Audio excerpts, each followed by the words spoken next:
Good morning, good evening, good afternoon. Depends on your location on the planet. Here we are in beautiful Okinawa, Japan. Okay. I have a special guest today. His name is Mr. Gerardo Holguin. He's going to give his own self-introduction, talk a little bit about his background, give some details as to the point of his origin that brings him to this very point in life right now. I find it very interesting, some of the things that he's expressed to me beyond just the professor-student relationship.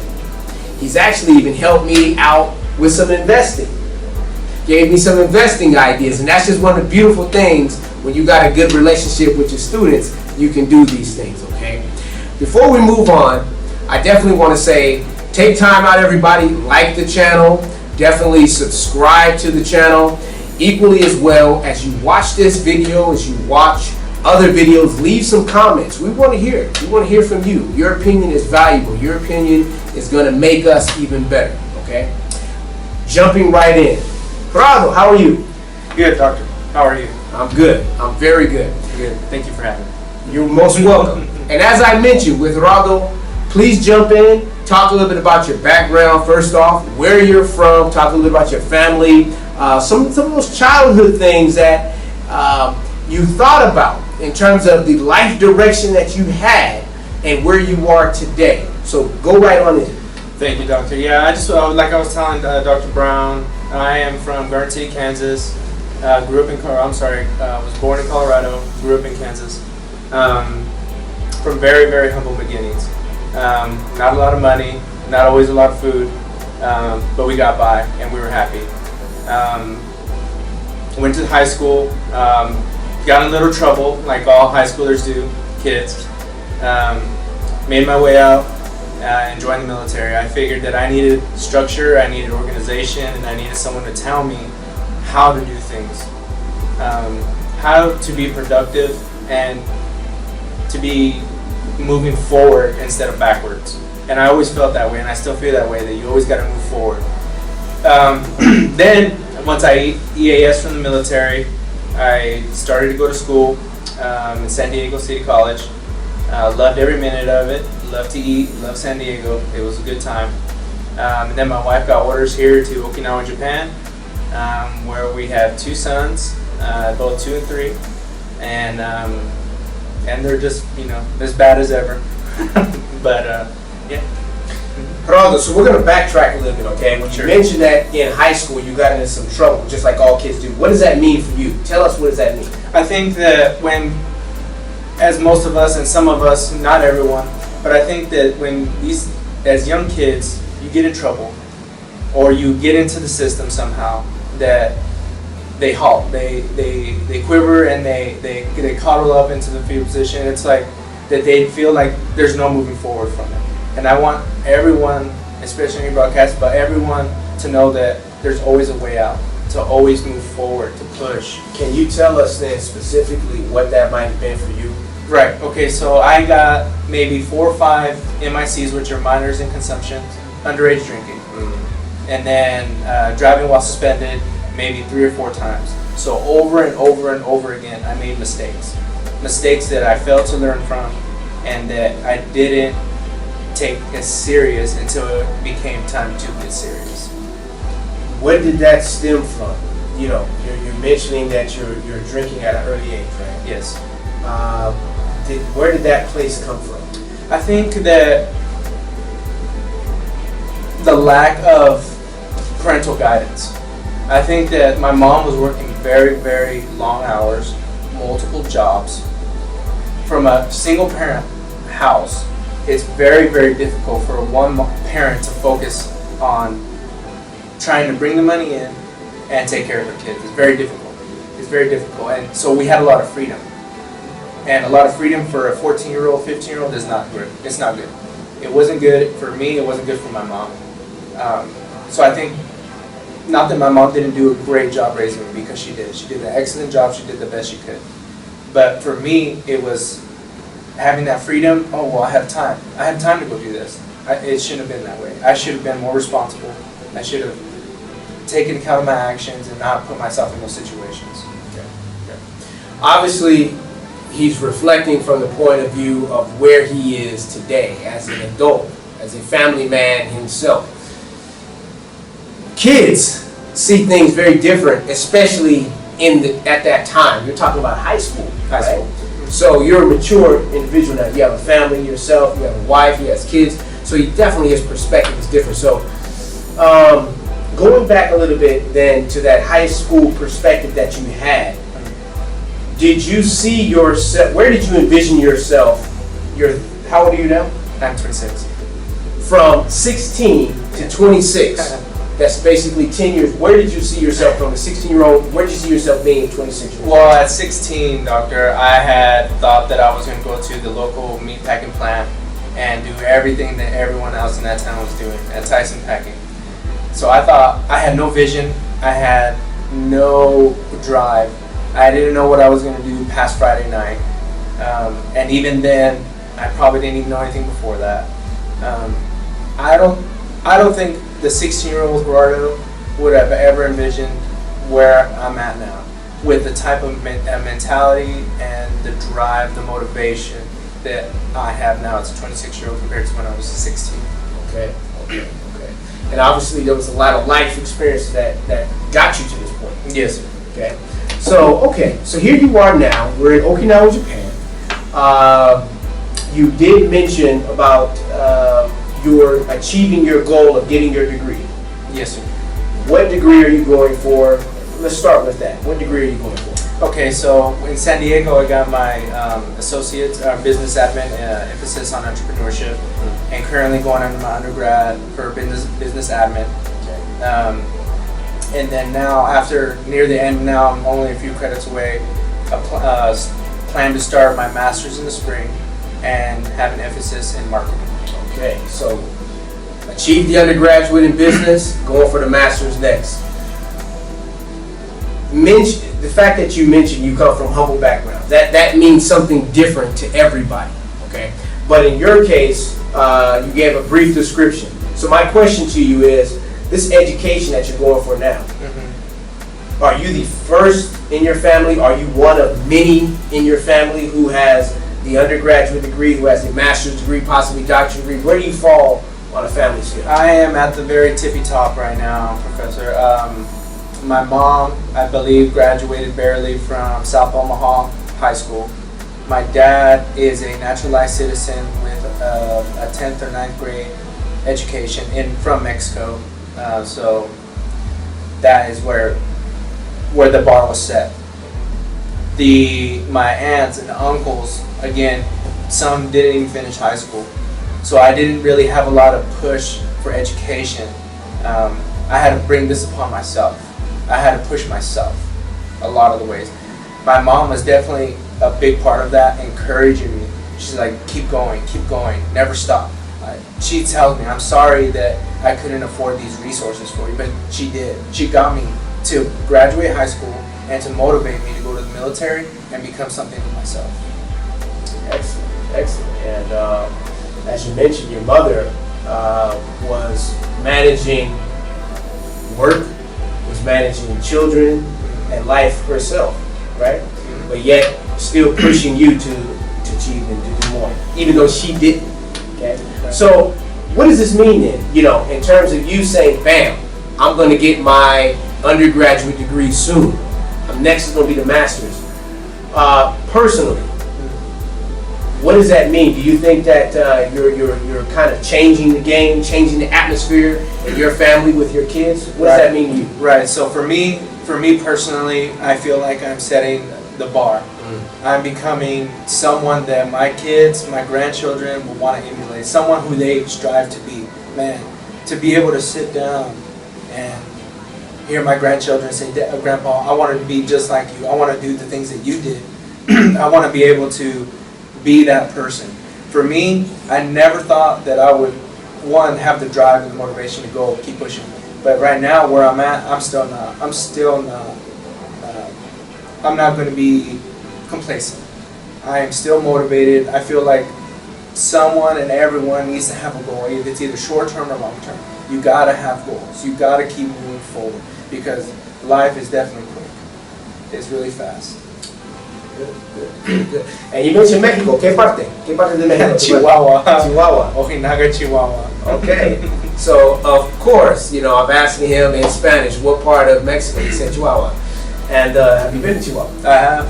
I used to spend a few summers there as a kid with no shoes and the burning hot rocks underneath me, but I will never trade that for the world. Okay. Here we are. We're in Okinawa, Japan. Okay, so we're not in the continental United States right now, so we are international. This broadcast is coming to you live. How does it feel then to have that outside of the box experience? I think typical American, they still kind of see the world in a certain way. Their world vision is a certain viewpoint based upon their experience, obviously, U.S. media, friends, family, and so forth. But when you tell your family, hey, I'm doing my thing, I'm living, I'm going to school overseas, I'm over in Japan, how does that make you feel? And did you ever think and see yourself living outside the box for an extended period of time? Yeah, the reactions I get when I tell people, well, I go catch up with some friends from high school, and these guys had probably the same expectations that I had of myself. And they're like, well, what are you doing now? And I'm like, well, actually, I live in Japan.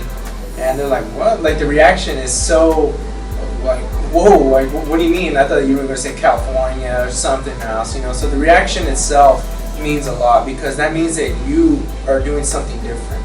And I think doing something different and being different is going to make you different. I've enjoyed it. It's made me more culturally sensitive. I got to experience working with the local Japanese people and among other branches. And that's all resume. It's building my resume, doing something for myself to put me on that next level. Absolutely. All right, good. Gerardo, what we're going to do now is we're going to jump into our Q&A. And I have this special bag here, as I always introduce on every episode. And what does this say? It says, enjoy the moment. Always friendly adventure begins. That's, that saying itself is basically meaning the moment. Be in the moment. We're in Okinawa, Japan, right now in real time. So with that said, take a card, read it out loud, and we want to hear what your thoughts are. Okay, let's see. The first question is, what are you creating with your life efforts? Whoa, that's big. I think with my life efforts, I'm creating a system that my family now, I'm going to forget about everything that's happened in the past. I'm going to forget about anything that may have been a disadvantage or an advantage, but a system from what my family and my friends, if they choose to try to emulate. This system is built for success. And I think when you're building, like your family should work as an organization. The organization should strive to be better. A business, it's a business, become better. So I think what I'm creating with my efforts is just that. So it's interesting because I like Jay-Z, right? Yeah. Okay. and one of the things he says is, I'm a businessman. Mm-hmm. Okay. Yes, he's saying that I'm a businessman, right? I take care of business. I'm a CEO. I'm an entrepreneur. I do my thing. But there's another inferred meaning by saying I am a business. He, as the individual, is a business. He generates income. He is. His embodiment is basically saying, I create business. Me, myself, I am a business. Yep. You're saying to yourself then, your life is your life is going to have a model, a business model. Yeah. Well, that's what ever since I've started working and known my life runs like a business. Either I'm working and what I'm doing is helping me succeed and move on in life, or it's not. And that's exactly what the overall for business is either you're making money and striving and building, or you're not. So obviously you got a couple of sons. Yes. You mentioned that to me. you guys listen to this. I've never heard this. I never read about this. I've never heard or watched a TV show about this. But how do you govern your kids? And I mean, he's serious about it, basically saying, you know, his life is a business. He treats the family structure as a business. Your kids, how old are your sons? They're 2 and 3. Your sons are 2 and 3 years old, right? Yes, sir. At night, Yeah. when they're tired, about to go to sleep, they had dinner. Before they sleep, what do you do? Well, they ask Dad if they can read them a bedtime story or maybe watch a little Toy Story or something. And Dad has a different approach. Dad likes to either have the children count up to 20, count down from 20, and my new favorite is having them look at stocks, the lines. So if the stock market is going up, you see green, and I've taught my sons this: if you see red, it's opportunity, it's a chance. So I always teach them that, and they might not know what I'm saying now, Right. but I think in a couple years it's gonna be like, Dad, what's going on with the stock? You know, or in a couple years, maybe 5, 10, 15 years, it'll be like, Dad, they're gonna be schooling me, and that's what I want them. I want them to be better than what I am and know more. And if I have these resources, this knowledge, I want to pass it to them so that they can capitalize on that. You're giving it to them early. I'm giving it to them now. Wow. Okay then. No time to waste. There's a term that you know, I'm sure we talked about it in several of my lessons, and I'm sure that many of you know this as well. If you haven't, you know it now. It's basically saying you're creating financial education for your kids. Okay, he's giving them that financial knowledge, he's giving them that financial education. Okay, so it's awesome to be doing this at such an early age because you're sparking them. Who knows? They might be that next guru, that next person who's just maximizing and taking stocks to a whole nother financial level. Great. How about another one? All right. Okay, attainment scale 1 to 10. Job title advancement. Supervisor, manager, director, vice president, president/CEO, board of directors, and owner. What's the question? All right, so this is an attainment scale question. He read off several. Once again, these questions are supervisor, manager, vice president, president, CEO, board of directors, and owners. Attainment scale. This is basically saying on a scale of 1 to 10, where do you see yourself? Which position would you like to see yourself in terms of a ranking order? Do you see yourself as, hey, I can see myself as a strong manager? You could say, no, manager is fine for some people, but me, I'm a CEO. You might say, I'm an entrepreneur all the way. So for you, where do you stand in terms of this 1 to 10 scale? I think that if you set the bar at somewhere where you feel like it would be just above your expectations, or maybe adequate, then you're going to become adequate. I think that you have to believe in yourself because no one else believes in you like you're going to believe in yourself. So if you want to be a CEO, then you have to walk around like you're a CEO. You have to talk like you're a CEO. You have to do what CEOs do. Because if you emulate someone that it's a supervisor, if you're doing supervisor work, if you're doing lower level work, that's what you'll be. So I'm striving to be the top. I want to be at the very top. And if I never if, like that saying goes, shoot for the moon, and if not, you land amongst the stars. You know. And I think that that's the way people have to live. If you want to become something that you've never been, you got to do stuff that you haven't done.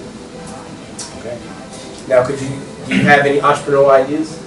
Honestly, right now I have a lot of ideas that could just go through my head. I write. Sometimes they fail in my head in the beginning stages. Sometimes they make it to the next level. I draw, I skip.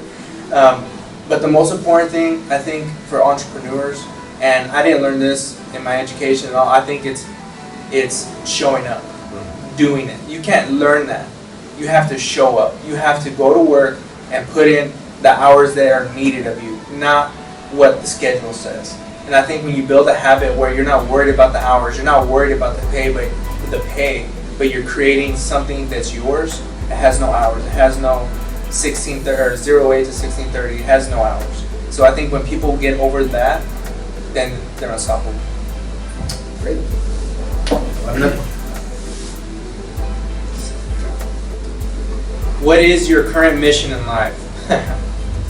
Okay. I think my current mission in life is to ensure that, one, my family is well taken care of. I could live in a box, but if they're taken care of, if they have everything they need, I'm happy. Everything else, Family first. family first. If I can bring my family in business with me, I will do it. That way, if I can go in it with them, I'll do it. But family first. I think that people who don't have that small circle, it doesn't have to be blood, but someone a small circle that helps them continue to move up the steps to success, then I think you're unstoppable. You can keep going as long as you have a small circle. No one does anything alone. So right now, I think it's building my children up to be successful and to make sure that we're taken care of. Good. How about another? Okay, here we go. What is your 5-year plan? So, Doctor, you gave me this question the first day of class, and it was very small-minded, I believe, of me. What I had said was to eliminate more debt, and I believe to have my bachelor's. And it was very, very small, and I was thinking narrow scope. I think I could do a lot more in 5 years.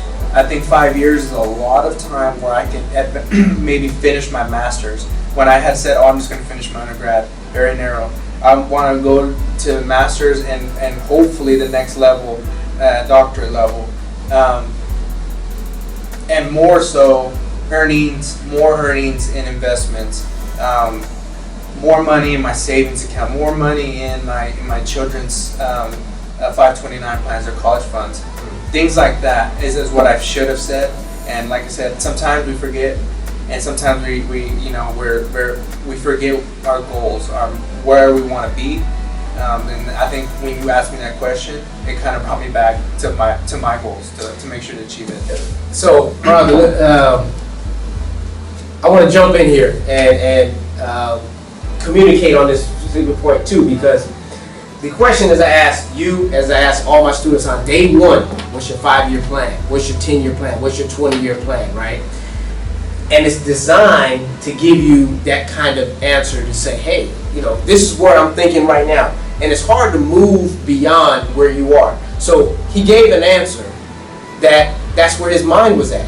1, finish off my undergraduate degree. 2, pay off debt.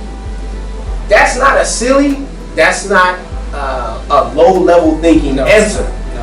That's pretty huge in terms of saying, look, I got a goal, which is to become debt-free and to have my education, my undergraduate degree education done too.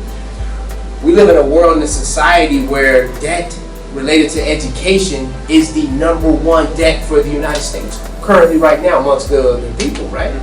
So you gave an answer that was pretty solid. You have grown over the weeks, and you've capitalized on that answer by saying, look, now I want to look at increasing that education to a master's degree. I want to look at, that's on the education side. I want to look at my finances by saying not only become debt-free, but increase my investment portfolio. This guy actually inspired me to start looking at some apps as it relates to stocks. So I got to say thank you for that. You're welcome. And that's why I say, when you have good relationships, this is where doors and windows of opportunity open up. What is the exchange? I may have given them some ideas as to say, what's that 5-year, 10-year plan? But equally as well, he said, well, Dr. Brown, in our discussions in class, this is what I'm doing right now with my current stock portfolio. Have you looked at this app? I said, I've heard about that app. But afterwards, now I'm saying I'm involved in that app and getting my portfolio with this particular company growing even more. So thank you for that. Yeah, and that brings up a good point. Is like, no matter where you're at in life, you're a doctor, you're a well-educated man, and sometimes there's things that you might not know about, and that someone else might just give you that seed. Like, hey, look, hey, Dr. Brown, you're doing this is cool, but have you checked this out? And I think that when we stop wanting to grow and we plateau, because some people plateau and then, I know it all. It's fine. I know it all. I don't have to listen to you. That's when you plateau, and the only way from there is down. You can't go up. So I think no matter what age, no matter what stage you're in, no matter your occupation, anything, you can always be learning. To expand on that point, titles are important. Yeah. Titles make you feel good, and titles, I believe in titles for various reasons, because some people need a title for their own self-esteem, for their own self-efficacy, these ideas that somebody in their life may have said you are less than, okay? And a title could sometimes change that to make you feel you are equal or up to speed and up to par. Whatever it takes, if it's that title, whatever it is that you can believe in yourself. You talked a little bit about his background, his life experiences, right? With his family situation, by him going to school and being that force, he just basically said, look, I'm changing the game within my own family. From here on out, I'm setting the bar as far as what this education means, okay? That's a title that he's going to be able to say, I broke a certain mental state within my family that maybe we thought was a little bit harder, almost impossible to do. He's going to be the one to break that glass and say, you guys don't got to think about that anymore, because I did it. Your father, your grandfather, he did it. Okay? So whatever that is, that you feel that covers and creates a cloud over what you can and cannot do, sometimes you have to break that by achieving and getting that title. I'm all for that. Okay? So you created this 5-year program, you have this 5-year plan, you're in progress to do so. That's going to lead, again, once he achieves that after 5 years, it's going to lead to a 20-year program. Before you answer that, it might be in here, so let's just go for the next part. All right. So the next one is, here we go, attainment scale again. Increase common sense and business knowledge, street smart, social responsibility, or other, your choice. So, I think for me, what I want to do, and I think it's very, very important for people in business, especially when you're dealing with other people, is to be able to know how to talk to people, how to treat people, how to express yourself while talking business. So a lot of times you have salesmen, you have people who are just straight into the product. And I think they're forced to do that when generally you have the best salesmen are selling themselves. They're selling, like, having a conversation. How are you? And the product is secondary. It comes. The product comes. And I think that a lot of the times for me, I need to start beginning to business knowledge, yes, but to read people, how to talk to people, how to dictate people's current emotions, because that has a lot to do with sales. Absolutely. Gerardo, he's in my marketing class. Okay, so sales and marketing, I personally see it as being almost the basis of society as we know it today. It means that however you choose to look at it, there's always a position of something, sales and marketing, a give and take, supply and demand. This is the current world, the current environment that we live in. It's probably been like this for hundreds, if not thousands of plus years, okay? Yes, sir. You just mentioned about increasing your knowledge of business. Let's answer this question about street smarts. Street smarts basically means common sense. Right. Can a person who has high level of common sense, maybe he doesn't have the formal education, but he has a good solid sense of common sense, can he be successful? Of course. I think that education itself is only an avenue. So you open the avenue when you begin your education. Your education, no matter what level it is, it's an avenue. It's to get to where you want to go. Business and street smart is like what I was talking about earlier, is the will, the drive, the push. I think that is never taught in school. I think pushing yourself comes with street smarts, knowing how to maneuver things. These are street smarts, and how to talk, because we have to understand that a lot of businessmen and CEOs and stuff like that, they've come from backgrounds where pretty affluent. Very, very affluent. And when you have a CEO who comes from humble beginnings, they understand people's pains. They understand their concerns. So when you have a CEO who truly understands how it is to be at the bottom, it just, I think, doubles your business. Because now you have a CEO that you can, like, you know what, he really has come from the bottom. And he knows exactly how to handle these situations. And maybe add more benefits or things within the business to help us. Absolutely. All right, we're going to take another card. Great. Let's see. Okay. So what steps are you taking to achieve your personal goals? Again, education is truly big for me. I feel like school does open a lot of doors, but I think it's who you meet. So Dr. Brown, you were talking about how I led you to the Acorns app, which what it was the investing app, was Acorns. But I think you network. I think networking within the system, the education system, is huge. It's who you meet while you're in school, because everyone is going to go their own paths. You're going to have doctors, you're going to have businessmen like you and I, you're going to have brokers, you're going to have veterinarians.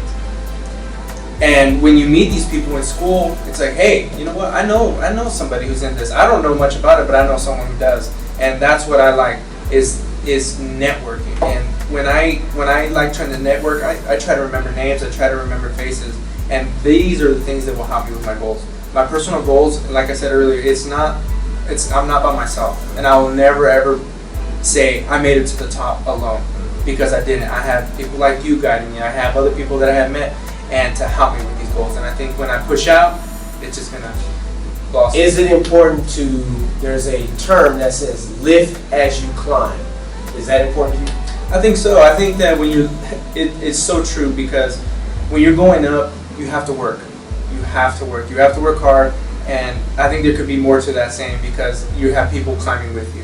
You know, so never ever, and by any means, you are working hard. I never want to take the grind away from somebody, you know, but you've always had someone there to support you. And yes, we all have people who are doubters and the naysayers. I get that, but forget about them, because there's a million of them. The people who are around you that are always with you, that you trust, are just as much a part of your success in your own. Excellent. Another card. What does education mean to you? Again, I think it's an avenue. A lot of times people think that education is the end. I've got my big college degree, I made it.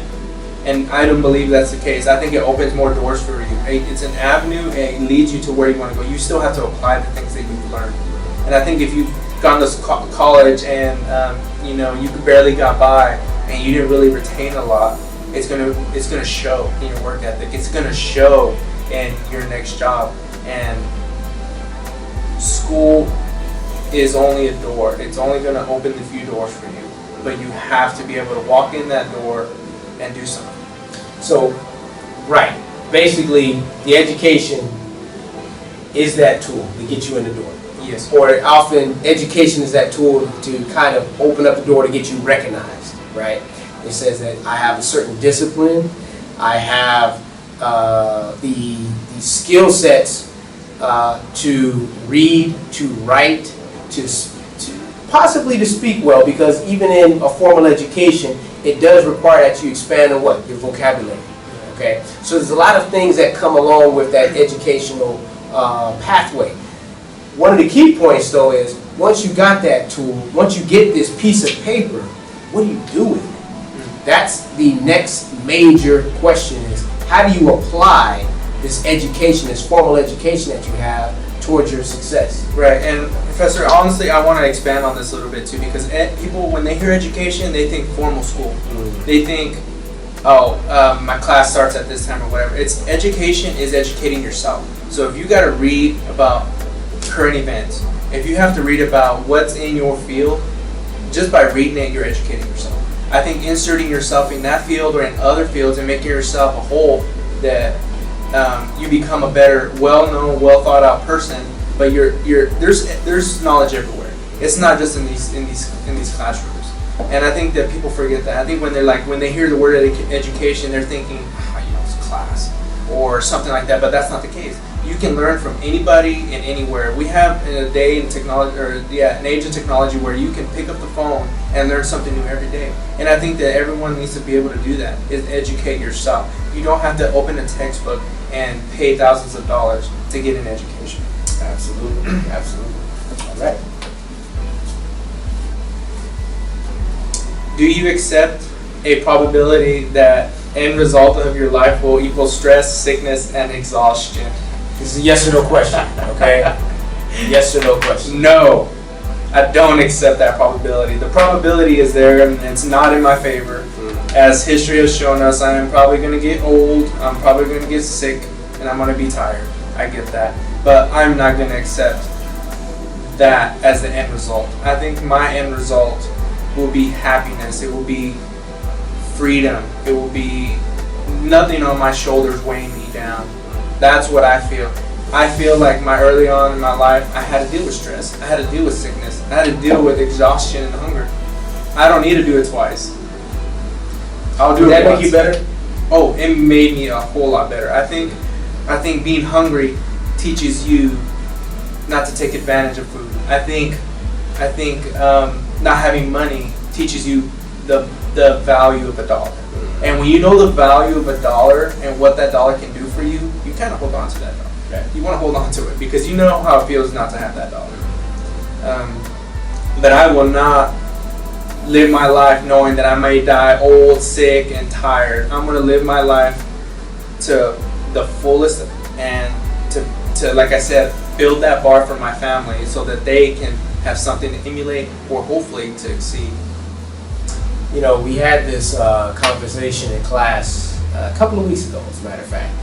And the question came up about if you had a large sum of money and you had the opportunity to pay back the debt of students that we've recently seen to date, where an African American man who is now the fifth worth $5.7 billion actually paid off the debt for university students. Okay. So the question I asked was the students, if this was the same situation for you, if you were this gentleman, $5 billion strong, okay, obviously paying off $50 million is not going to hurt you that much. Matter of fact, you can probably profit off of that good deed that you have done and capitalize on that and even make more money as a way of others recognizing what you did. So the question that I asked was, would you do the same thing? What was your reply? I said I wouldn't, and I hope that everyone that's listening won't be too mad at me, but there's a reason behind it. So give your explanation now, and as you explain to us why you wouldn't do that, but explain the whole detail. Okay, so there's two reasons. One, I've grown up with nothing. So to have the $5 in my pocket meant I could do things with it. There was opportunity. I had $5 in my pocket. When if me as that person, all I know is I'm giving away $40 million. I'm not thinking about loopholes, tax exemptions. I'm not thinking about that. It may be better off, but me personally, I could not give that money without feeling some sort of greed. And I know it's bad, and I know it's horrible to say it, but for me, I've lived the other life. I don't know how that gentleman lived. I don't know if it's easy for him to give away $40 million because it's nothing to him, because he gives it away. I don't know. Okay. So obviously, what he's describing to you, he's not in that gentleman's shoes.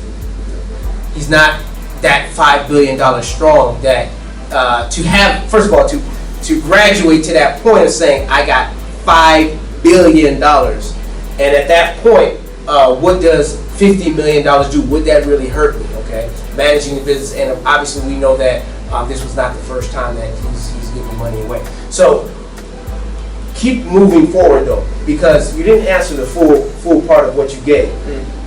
You also said in class that in order to give some money, what would be the requirement? What would you ask of the students, and what would you ask of the university so that you could give that money? Do you remember what you said? I don't remember what I said. So what he said was this. Because I asked him, you got to expand on that, right? Because I'm trying to get him to thinking, listen, you got $5 billion. $50 million is something that you will probably make within a quarter earnings. Probably within a quarter earnings. Matter of fact, tax write-offs, there's a lot of things that can transpire where that money that you lost could be easily doubled, tripled, quadrupled quite quickly. So, the question that I asked and the response that he gave was this: I would probably give half. I would probably pay each of those 500 plus students, I believe it's 500 plus students, I would probably pay half, and they would have to, for the students, prove somehow that they're worth getting this money.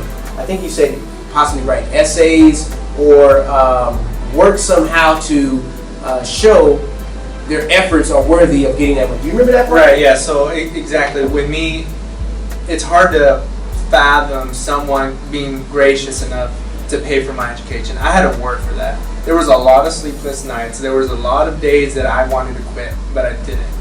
And I'm not saying that what he didn't do was respectful. I'm glad that there's people like him in the world, because a lot of those students were probably afraid of the next 10 to 15 years on how they're going to pay that back. So I understand that. But I think that when you pay something off so in that amount, in that scale, I think that those students themselves owe you and the school and the organizations, the people around them, a promise, something that they will do, some groundwork, something that they will do to prove that they deserved that. Working as an intern, maybe working at the school, doing something to, you know what, okay, this student really did deserve this, you know. Okay, good, fair enough. Well, if you get to that point, and if you get to that point of making millions of dollars, the question is, would his mind change? So that remains to be seen, right? I will tell you when I get there. All right. Okay, it says, how committed are you to be successful? I don't know if I have a greater commitment right now. I think when I go to sleep, when I wake up, when I'm dreaming, when I'm in this class, I'm seeing numbers, I'm seeing tomorrow. I want to see where I'll be as a man, as a businessman, as a father. Because success isn't just about money. It's really not. I think success is making sure that, yes, you do have the financial freedom to do what you want, but to raise your family right, good people, kids who will respect their elders and will also follow your footsteps, hopefully, and be ethical about it. So success has a lot of parts to it. And I think that when you're talking about that, you want to make sure that you are following these steps and never, honestly, just never being complacent, never being happy where you're at. Always strive to be better. Okay, so he mentioned then that the success is not only for a person, for himself. He's actually saying that, listen, I'm doing the things for my success so that others will follow me, primarily his sons, primarily other members of his family, his community, and so forth. Maybe even his buddies who might look and say, man, you know, you've come a long way. You know, I never thought that, I couldn't see that within myself. But now they see it in him. That might be an inspiration and push for them to do better too. Right, because you have to remember, in high school, I was with the same guys we had. Generally, they had more opportunities than I did. They had more resources. Their families had a little bit more money. They probably could have paid for school. I had literally not a dime to my name. My mom was working paycheck to paycheck, and she was definitely working to keep us alive. She was striving to keep us alive. That was her goal, was to make sure there was shelter and that we weren't hungry. So for me, success is a lot more. It has a lot to do with money, but it has a lot of branches. Okay, look, Gerardo, I think you've done an excellent job answering these questions.